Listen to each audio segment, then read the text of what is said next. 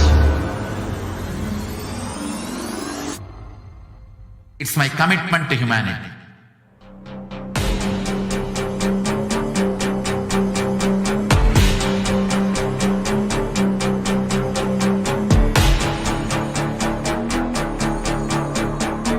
Just don't die within next 3 years. I will reach you wherever you are, whichever corner of the world you may be. I will reach you with enlightenment. You manifesting the space, state, powers, being, Paramashivoham. It is possible, and it is possible for you.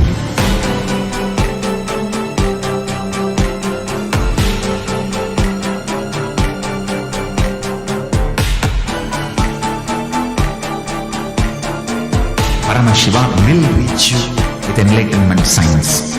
I know he is going to do the job. Just be alive for next 3 years. Nothing else. Just be alive for next 3 years. Don't die within next 3 years.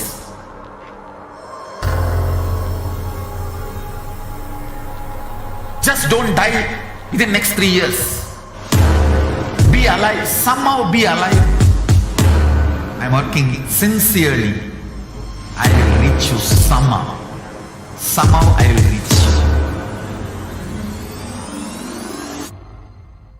It's my commitment to humanity.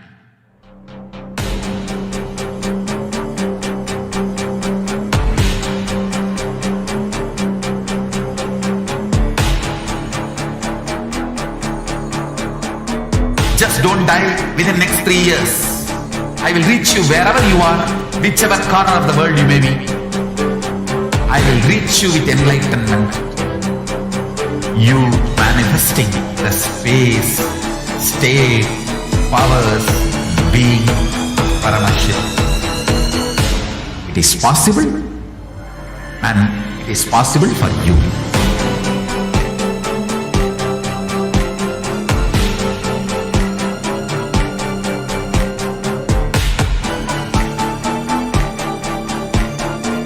Paramashivoham will reach you with enlightenment science. I know he is going to do the job. Just be alive for next 3 years. Nothing else. Just be alive for next 3 years. Don't die within next 3 years.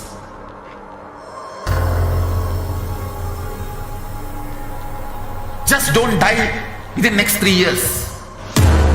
Be alive, somehow be alive. I'm working sincerely. I will reach you somehow. Somehow I will reach you. It's my commitment to humanity.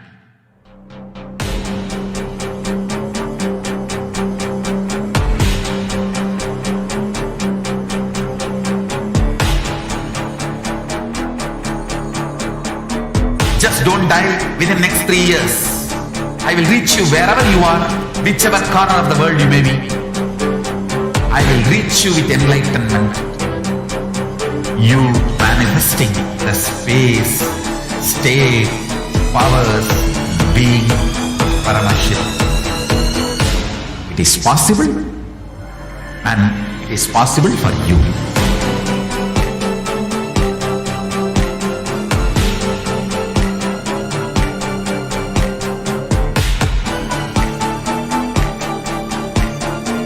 Paramashivoham will reach you with enlightenment science. I know he is going to do the job. Just be alive for next 3 years. Nothing else. Just be alive for next 3 years. Don't die within next 3 years.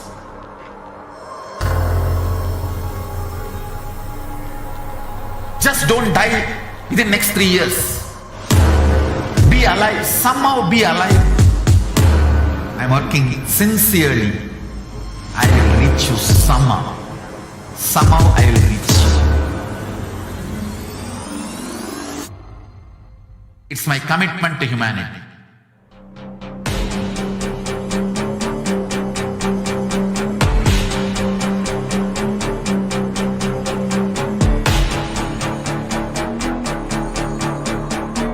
Just don't die within the next 3 years.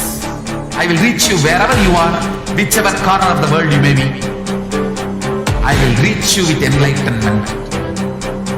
You manifesting the space, state, powers, being, Paramashivoham.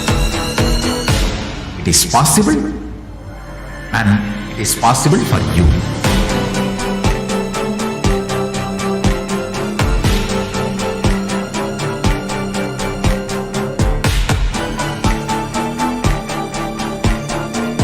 Paramashivoham will reach you with enlightenment science. I know he is going to do the job. Just be alive for next 3 years. Nothing else. Just be alive for next 3 years. Don't die within next 3 years.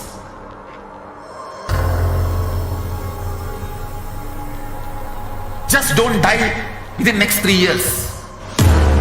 Be alive, somehow be alive. I'm working sincerely. I will reach you somehow. Somehow I will reach you. It's my commitment to humanity.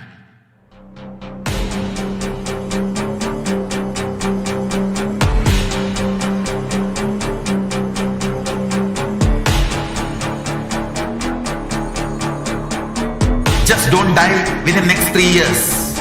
I will reach you wherever you are, whichever corner of the world you may be. I will reach you with enlightenment. You manifesting the space, state, powers, being, Paramashivoham. It is possible, and it is possible for you.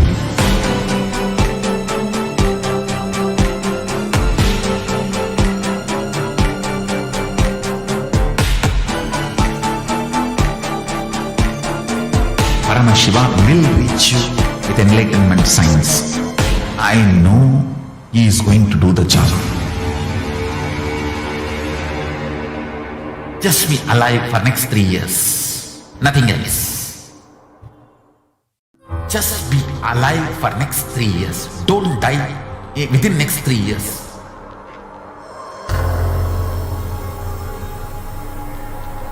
Just don't die within next 3 years. Be alive, somehow be alive. I'm working sincerely. I will reach you somehow. Somehow I will reach you.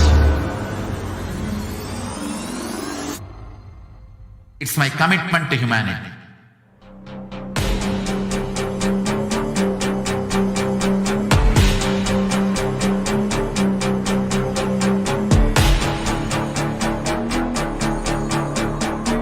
Just don't die within the next 3 years. I will reach you wherever you are, whichever corner of the world you may be. I will reach you with enlightenment. You manifesting the space, state, powers, being, Paramashivoham. It is possible, and it is possible for you.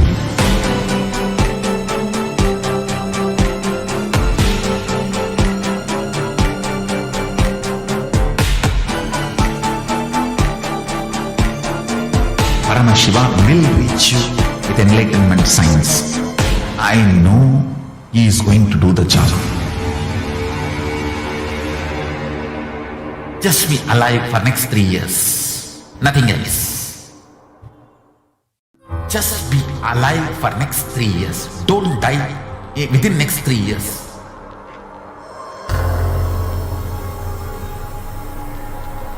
Just don't die within next 3 years. Be alive, somehow be alive. I'm working sincerely. I will reach you somehow. Somehow I will reach you. It's my commitment to humanity.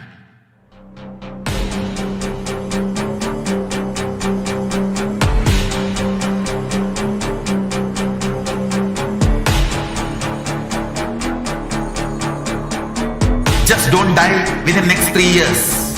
I will reach you wherever you are, whichever corner of the world you may be. I will reach you with enlightenment.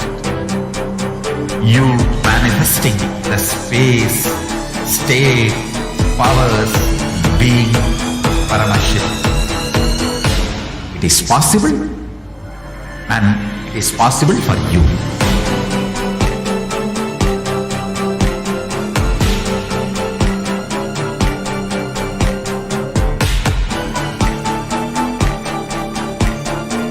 Paramashivoham will reach you with enlightenment science.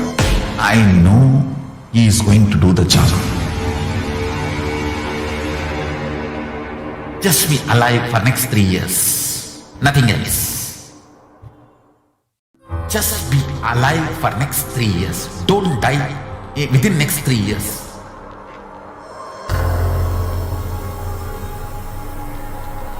Just don't die within next 3 years. Be alive, somehow be alive. I'm working sincerely. I will reach you somehow. Somehow I will reach you.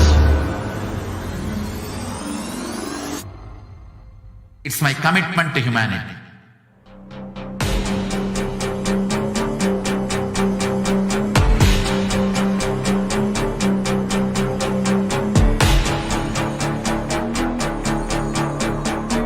Just don't die within next 3 years.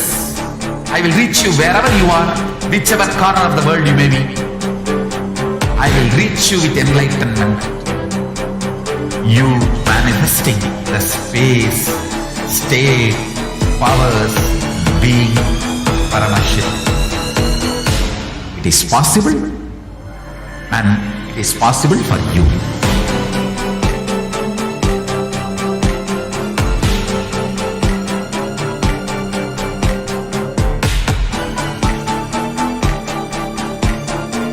Paramashivoham will reach you with enlightenment science. I know he is going to do the job. Just be alive for next 3 years. Nothing else. Just be alive for next 3 years. Don't die within next 3 years.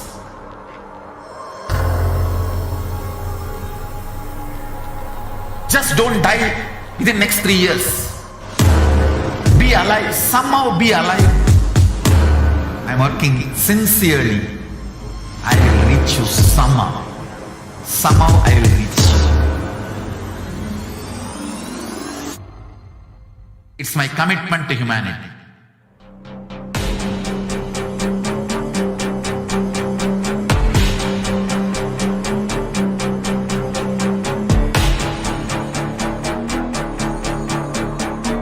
Just don't die within next 3 years. I will reach you wherever you are, whichever corner of the world you may be. I will reach you with enlightenment. You manifesting the space, state, powers, being, Paramashivoham. It is possible, and it is possible for you.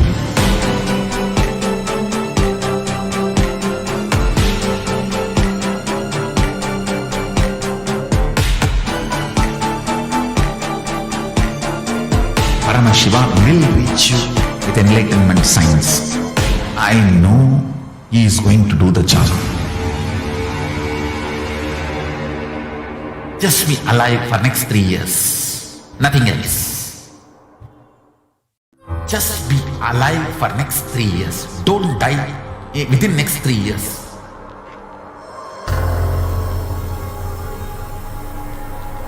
Just don't die within next 3 years. Be alive, somehow be alive. I'm working sincerely.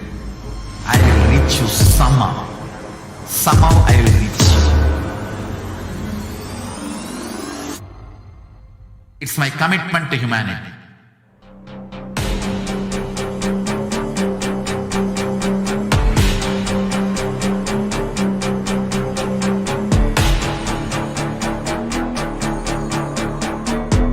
don't die within next 3 years. I will reach you wherever you are, whichever corner of the world you may be. I will reach you with enlightenment. You manifesting the space, state, powers, being Paramashivoham. It is possible, and it is possible for you.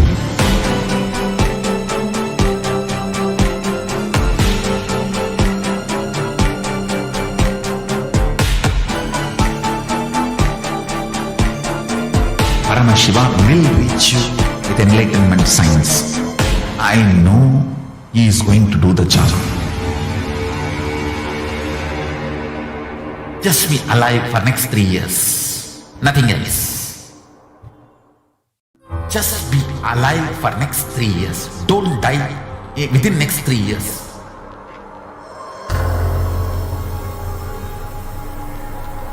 Just don't die within next 3 years. Be alive. Somehow be alive. I'm working sincerely. I will reach you somehow. Somehow I will reach you. It's my commitment to humanity.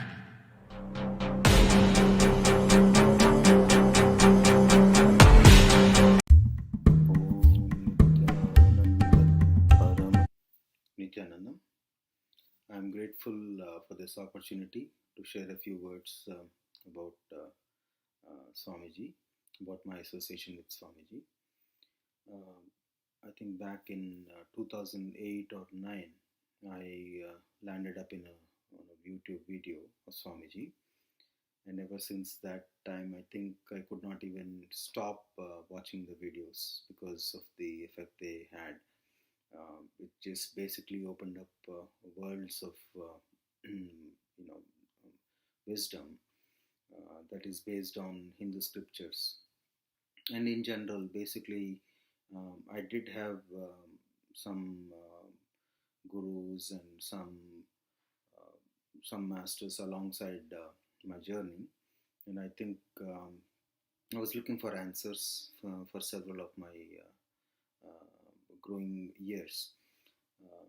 But the moment I saw Swamiji and I got associated to his teachings via YouTube, I think almost that settled a lot of things in me, and I know that I don't need to look for anything else. Then I started being associated with Swamiji in one way or the other, by just being a part of several of the programs, and also meeting him in person.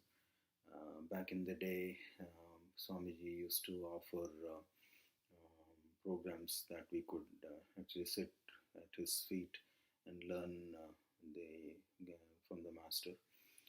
So I was exposed to that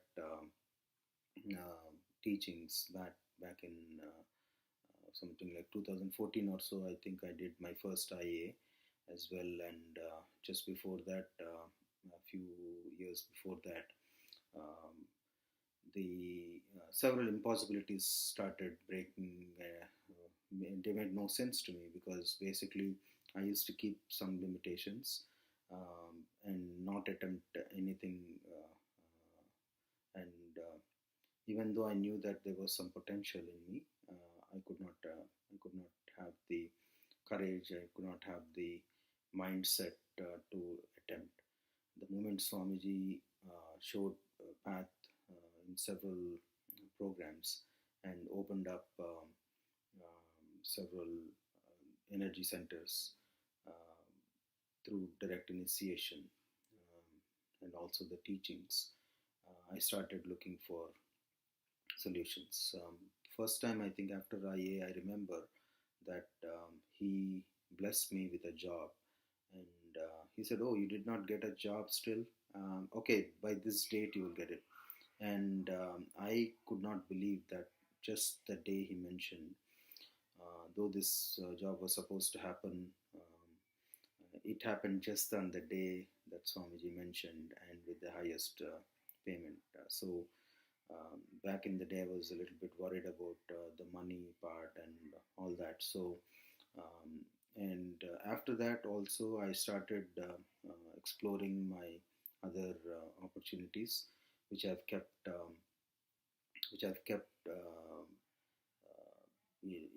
in the background and was not attempting. So I bought a franchise. Several things that that I wanted to do earlier in my life started opening up, and my relationships and several other areas.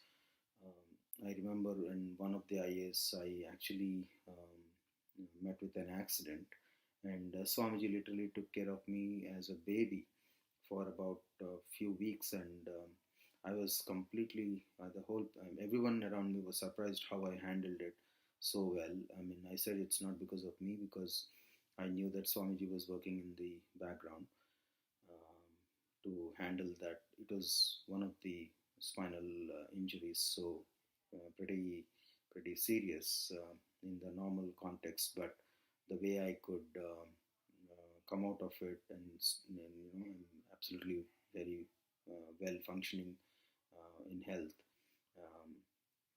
And recently I performed Maheshwara Puja, which I've been delaying a lot, and I did not know there are some breakthroughs that I need, that I was looking for, and after Maheshwar Puja, I can tell you that just within the next 24 hours or so, I landed up in another salaried job, though I was not looking for it, another 10-20%. I mean, I'm just saying that the faith and connection with the Master is something that I value and cherish all my life, and I just landed up in two different unknown things opening up because of the Maheshwara Puja that I performed. And anytime if I'm also looking for solutions, I pray to him. I talk to him every day at home. I have the Atma Murti, and then I close the door or just talk to him. And also I experience very solutions in the form of his teachings come to me, surface automatically when I just remember him or pray to him for solutions. So thank you, Swamiji Nithyananda.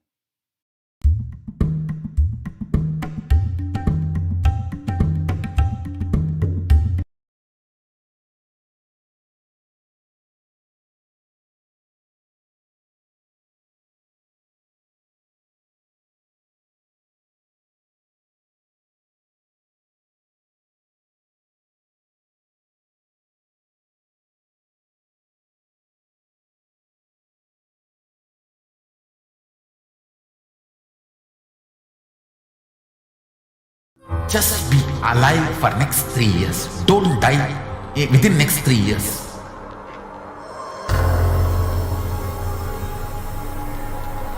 Just don't die within next 3 years. Be alive. Somehow be alive. I'm working sincerely. I will reach you somehow. Somehow I will reach you. It's my commitment to humanity.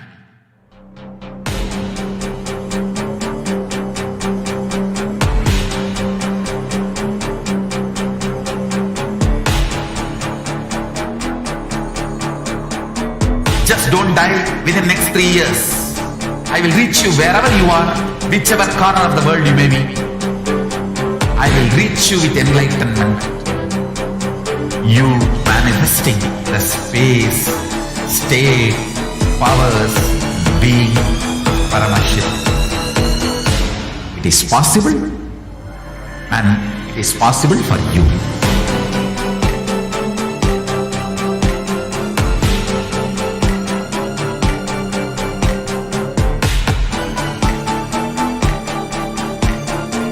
Paramashiva will reach you with enlightenment science. I know he is going to do the job. Just be alive for next 3 years. Nothing else. Just be alive for next 3 years. Don't die within next 3 years.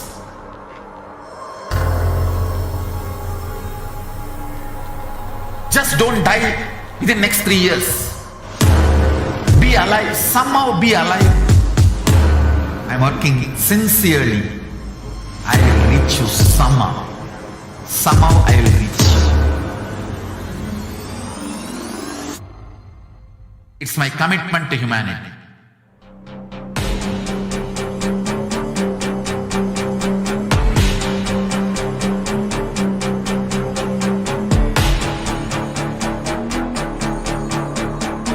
Just don't die within next 3 years. I will reach you wherever you are, whichever corner of the world you may be. I will reach you with enlightenment. You manifesting the space, state, powers, being Paramashivoham. It is possible, and it is possible for you.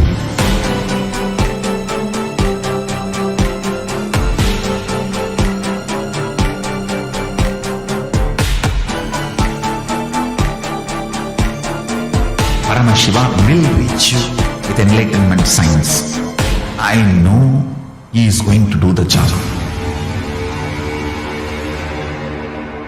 Just be alive for next 3 years. Nothing else. Just be alive for next 3 years. Don't die within next 3 years.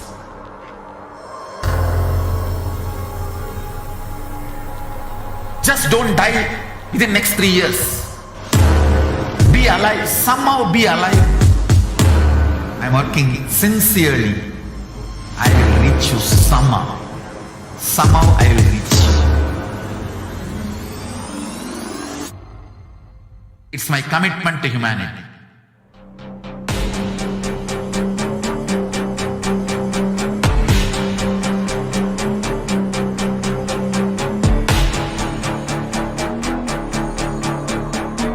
Just don't die within next 3 years. I will reach you wherever you are, whichever corner of the world you may be.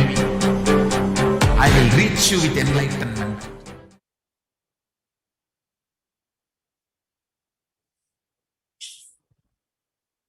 Nithyananda, welcome back to all of the viewers.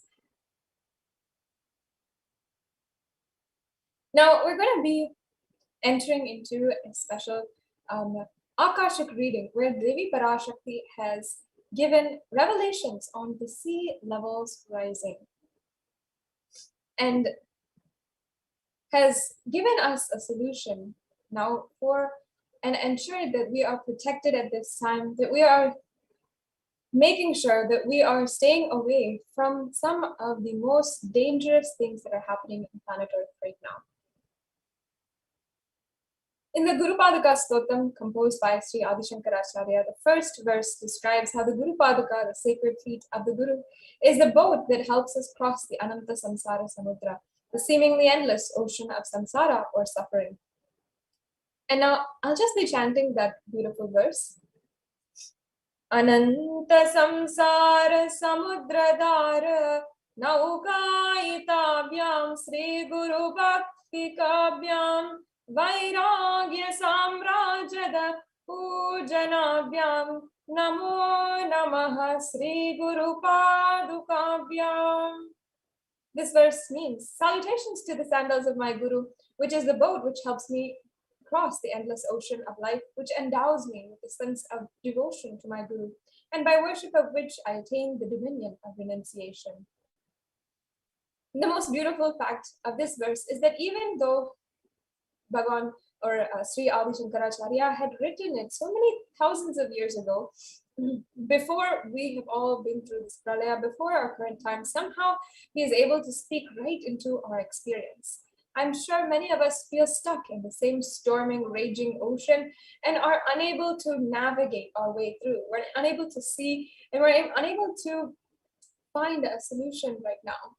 Perhaps even overwhelmed by the vastness of suffering that we are facing, that is surrounding us during the pralaya. And in so many different ways, we are seeing how this is, sorry for the technical glitch, we're seeing how we have continuously been bombarded by the negativity in the news and the media. and humanity is in a desperate and dire need for hope.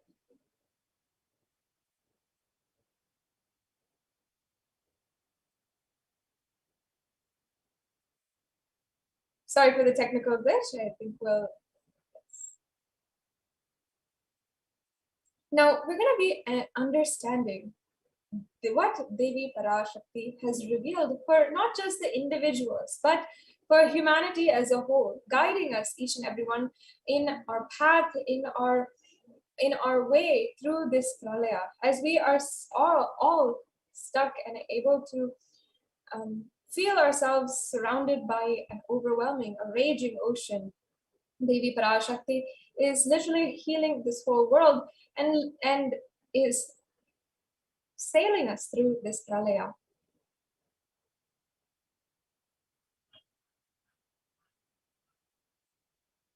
And the Supreme Pontiff of Hinduism, Jagadguru Mahasannidhanam, His Divine Holiness, is manifesting as Devi Parashakti and answering each and every one of our prayers, granting boons, healing us, manifesting miracles, removing all pain and suffering. And Devi has not just attended to us individually, but humanity at large. She has given us revelations of profound sacred secrets. She has showed us the future regarding global issues, and also even uncovered twisted human conspiracies and underground wars that have not surfaced to common knowledge as yet. And one of these is these Akashic readings is what we are going to be elaborating today in the statistical and scientific and scriptural methods on each sacred revelation, and how that has manifested precisely as the same guidance emerged from Devi Parashakti. And for us to imbibe deeply and start following Devi Parashakti, and as she continues to protect us until the storm ends and we are safely harbored at the shores of our consciousness. Now let us watch the revelation Devi Parashakti is given on the 19th of May in 2021 this year on the sea levels rising.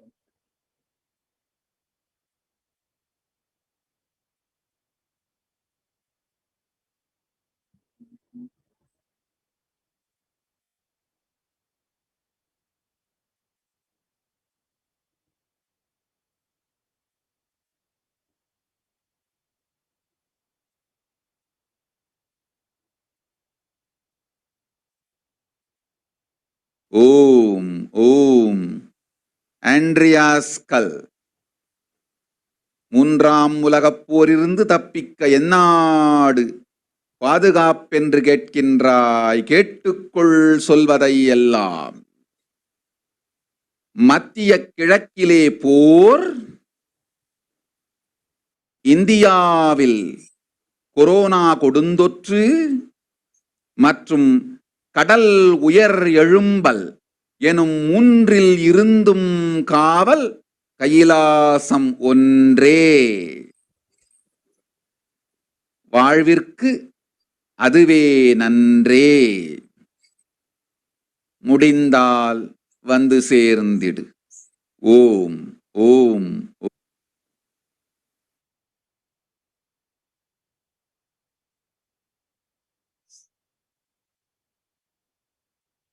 Now, let us understand the English translation of what Devi Parashakti revealed. You are asking which country is safe to escape from the Third World War, listening to everything which is said. One, war in the Middle East, deadly corona in India, and rising sea levels. Protection from all these three is one and only Kailasa. Only it is good for life. If possible, come and reach.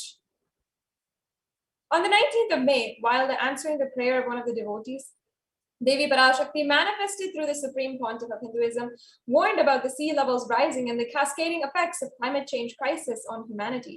Exactly as Devi revealed, the very next day, on the 20th of May, the biggest ever iceberg broke, which was 70 times the size of Manhattan, posing a huge threat to humanity, causing the sea levels to drastically rise. Let us now see the scientific articles that go along with sea levels rising. So on the 20th of May, the world's largest iceberg broke off an Antarctic ice shelf. And as you can see, the 20th of May, this article was released by ABC News. And it says that an enormous chunk of iceberg bigger than Rhode Island has broken off an Antarctic ice shelf, according to the European Space Agency. The floating mass covers more than 1,600 square miles, making it the largest iceberg in the world, which agency officials said.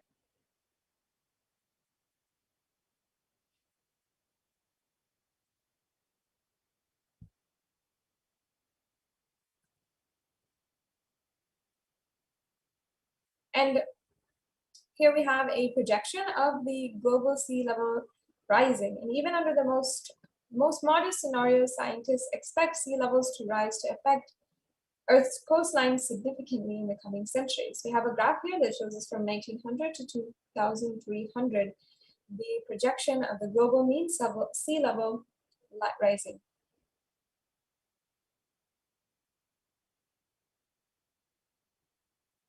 Sea level since 1880 in some ocean bases, sea level has risen as much as 6 to 8 inches, so 15 to 20 centimeters, since the start of the satellite record in 1993. We're seeing an article here from NASA about how sea level will rise 1 to 8 feet by 2100. It's saying that global sea level has risen about 8 inches since reliable record keeping began in 1880. It is projected to rise another 1 to 8 feet by 2100, and this is the result of added water from melting land ice and the expansion of sea level as it warms. And in the United States, almost 40% of the population lives in relatively high population density coastal areas. Globally, 8 of the world's 10 largest cities are near a coast, according to the UN Atlas of Oceans.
Sorry for the technical glitch. Once again, we'll be resuming back our understanding about the sea levels rising. And I want to take a few minutes to invite all the viewers to follow on Twitter, on Instagram, in YouTube, and even if you would like to send a message and get connected on WhatsApp, there's a link or a handle provided in the screen where you can message as well. So yes, let's resume. Now, nuisance flooding is also 300 to 900% more frequent than it was 50 years ago. Higher background water levels mean that deadly and destructive storm surges, such as those associated with Hurricane Katrina, Superstorm Sandy, and Hurricane Michael, push farther inland than they once did. Higher sea levels also mean more frequent high tide flooding, sometimes called nuisance flooding.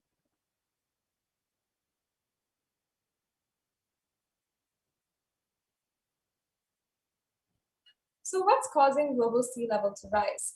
Global warming is causing global mean sea level to rise in 2 ways. First, glaciers and ice sheets worldwide are melting and adding water to the ocean. And second, the volume of the ocean is expanding as the water warms. A third, much smaller contributor to sea level rise is a decline in the amount of liquid water on land, aquifers, lakes, and reservoirs. This shift in liquid water from land to ocean is largely due to groundwater pumping. So you can see here the Purtisan Glacier, which is there in 1917, but by 2005, it's absolutely disappeared.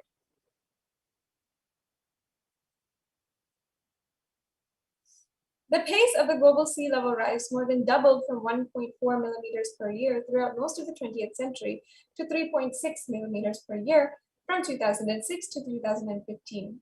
And you're seeing here the Greenland ice loss went from in 1992 to 2001, 34 billion tons lost per year, and from 2012 to 2016, 247 billion tons lost per year. And also on August 2021, the UN published a code red, a warning of the worsening global warming and rising sea levels. And this was, as you can see, the article here, which was published in August, where they had revealed about this in May of this year. So even the United Nations had published a warning this year about the rising sea levels.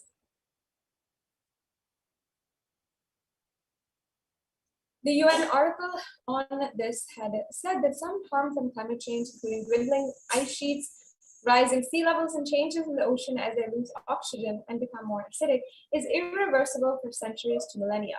The world is locked into 15 to 30 centimeters or 6 to 12 inches of sea level rise by mid-century.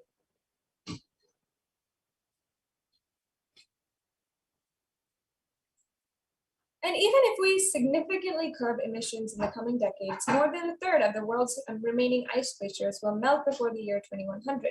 When it comes to sea ice, 95% of the oldest and thickest ice in the Arctic is already gone. And in a CNN article, they have also published saying more than 150 people still missing in German floods are unlikely to be found, officials fear. And also in Science Journal, they published about Europe's deadly floods that leave scientists stunned. And further, climate crisis made deadly German floods up to 9 times more likely.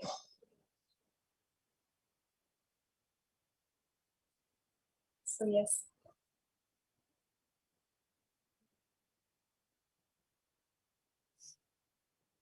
Now, we're going to be entering into the next segments in today's program. Before that, let us understand the solution from Swamiji himself that Swamiji has given in order to heal Mother Earth and to give the best solution, which is non-violence.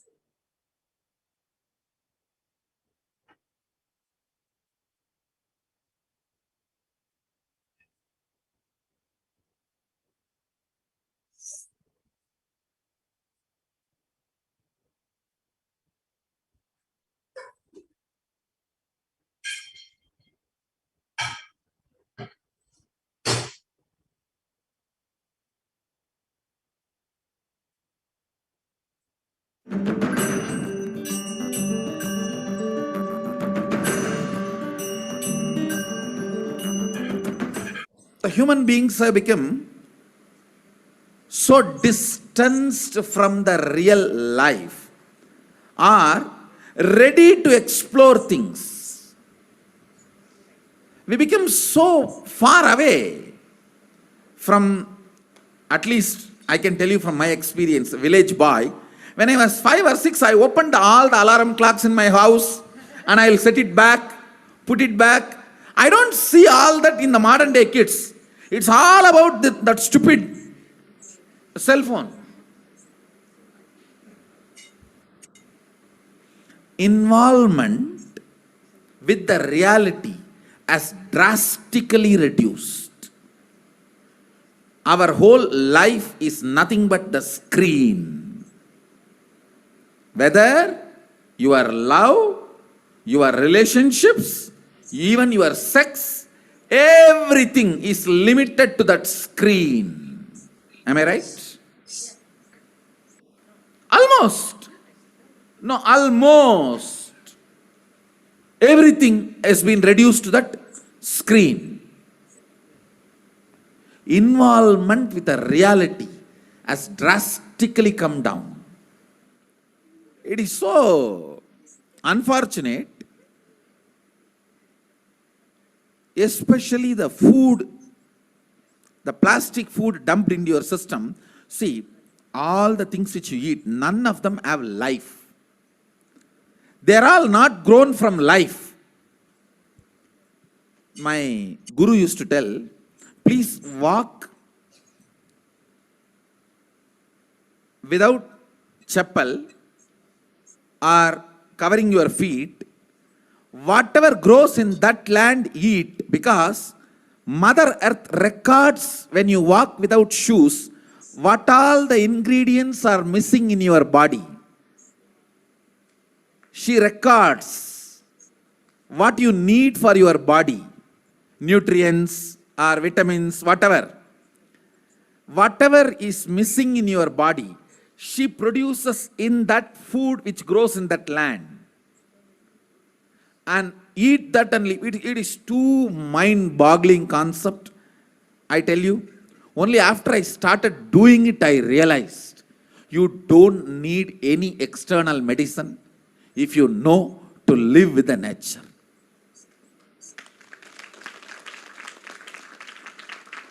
Mother Earth, Bhumata, walk on the earth without shoes. In that land, what grows will supply exactly what you need for your body.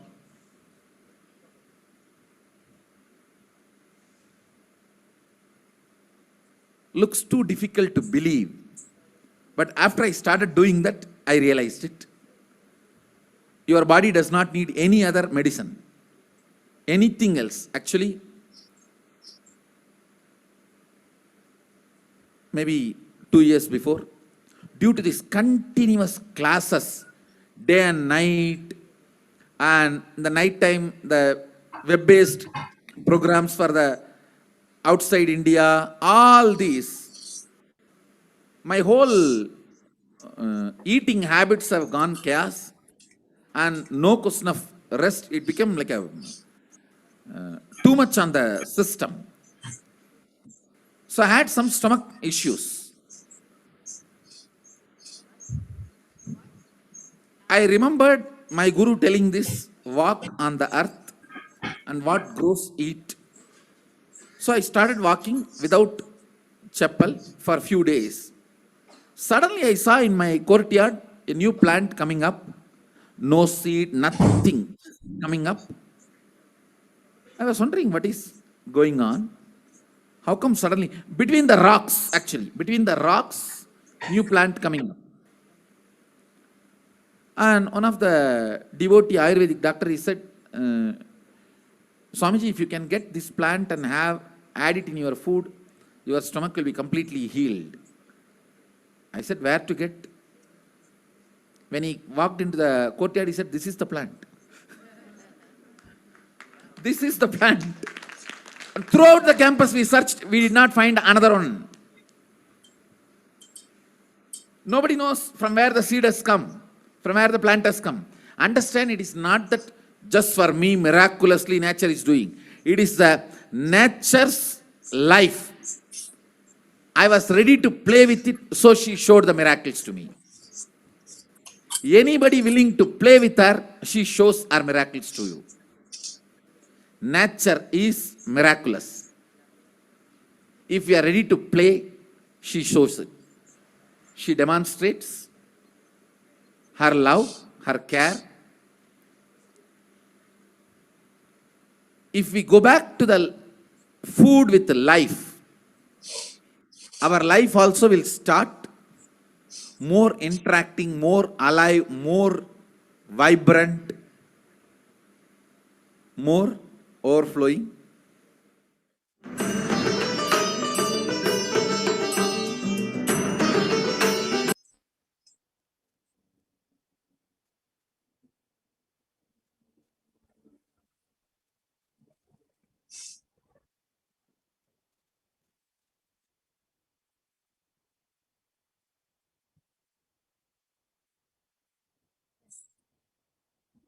Now, humanity's greatest problem right now is climate change. Swamiji has beautifully shared one of the recent satsangs that it is Sanatana Hindu Dharma that has the solution for this problem.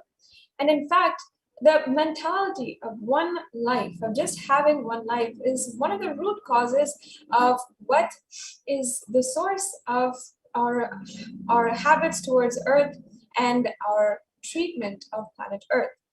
If we think that we only have one life, then we will understand and act in a way that will reap the resources of the planet Earth. If we know that we are going to be living for thousands of years, we're going to have multiple births, and we're going to come back and live here on planet Earth again, we will do everything to save planet Earth, to ensure that planet Earth is surviving for generations upon generations, so that we can enjoy and so that all of our future generations can enjoy. And that just one concept can shape an entire civilization.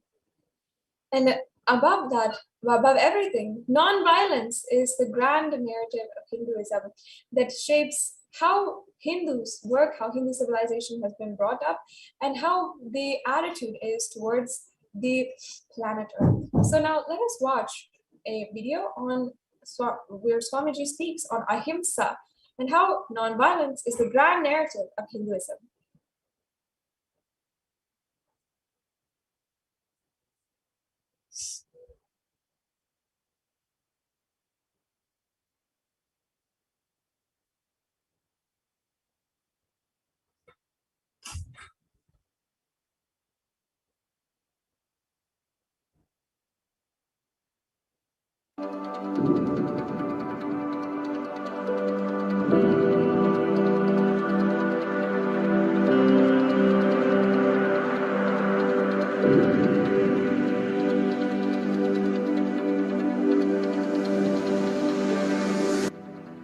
We often believe that exacting revenge is a form of emotional release and that getting retribution will help us feel better. Especially this modern day cinema, entertainment industry, cult brainwashes you. The act of revenge as a way of gaining closure after a wrong is done. No!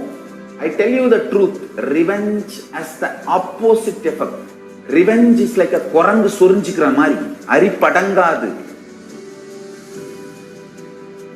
Tamil, they say that monkey feeling itching and scratching itself is never going to settle down. Till that monkey dies, it will not settle down because it will create a wound and it will not keep quiet with that wound. That same wound it will scratch more and more. And it will be more infection, finally the monkey will die. Orangu sorinjikitadum, nama violence la vidaradum onnu. Understand? Mass media, cult, entertainment industry, TV and cinema, cult is brainwashing you, telling that revenge is heroism, violence is heroism. No, it is not. Non-violence is heroism.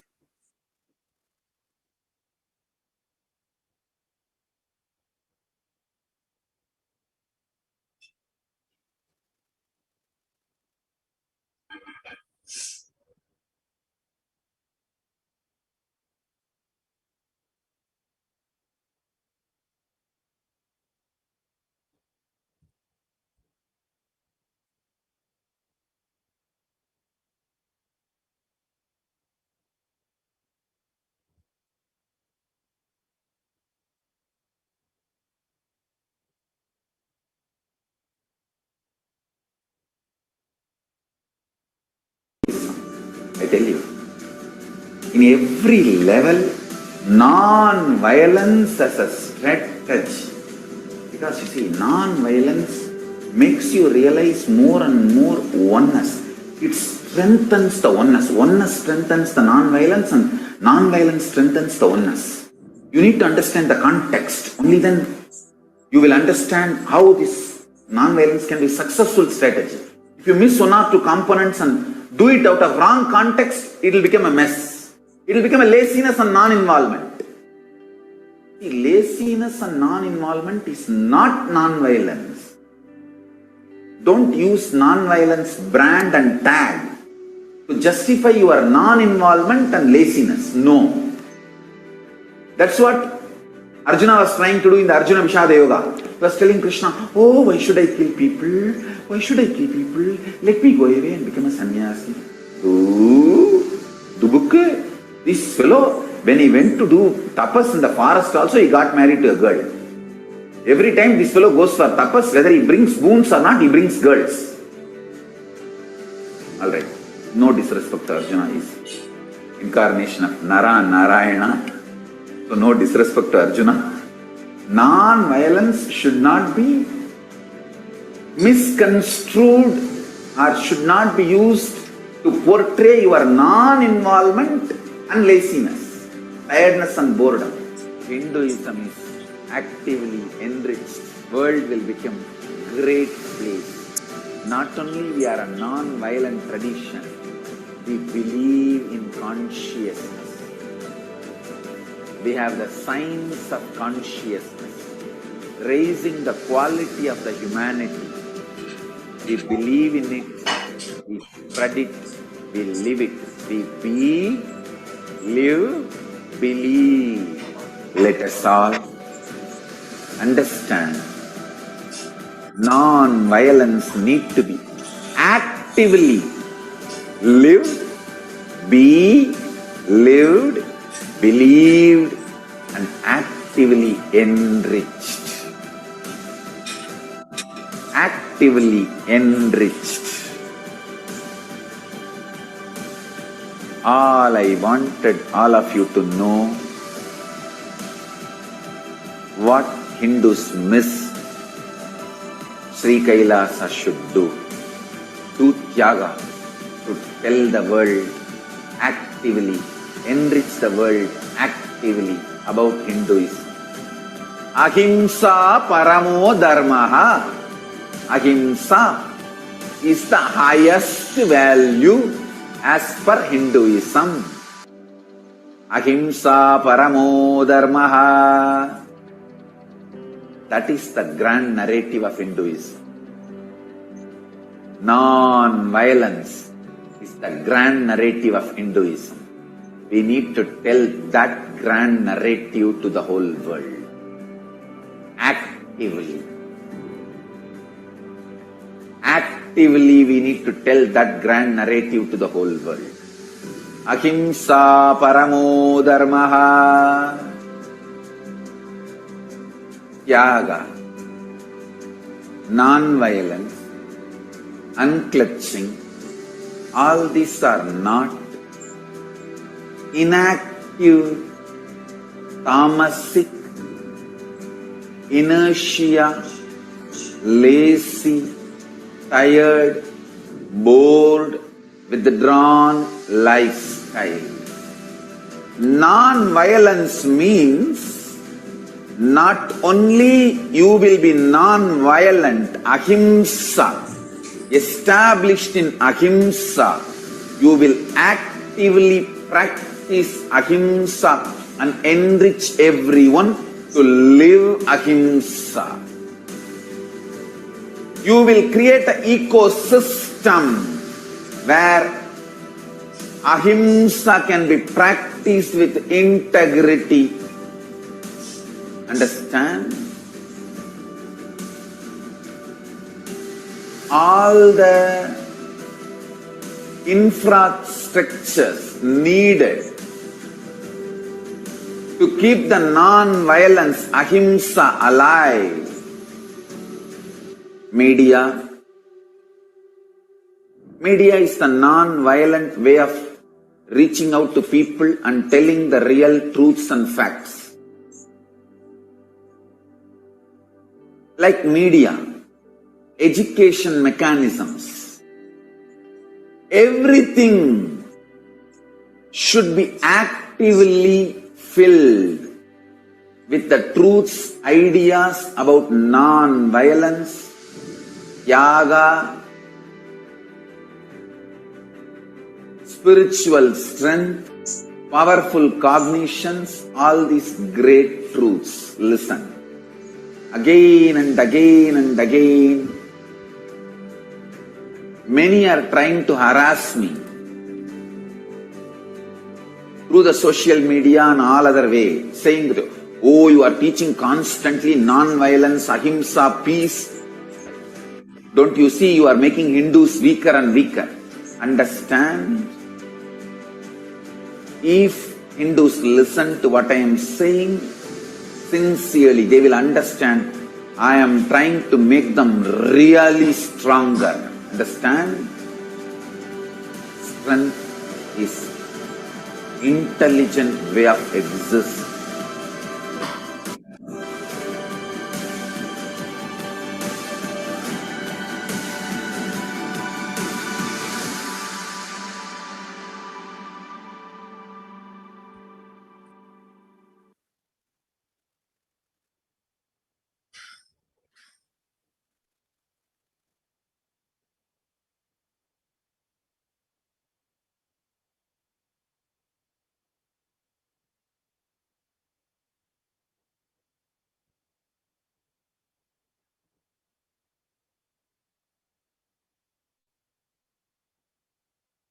Yes, what a powerful way to come to a conclusion of this session, of this program for today. And I hope that each and every one of you has understood the solution that can be brought from Hinduism for the global issues. Now we're going to be entering into the next segments of today's program, the Nithyananda Satsang. I'm sure that many of you are very excited and eager to enter into this segment.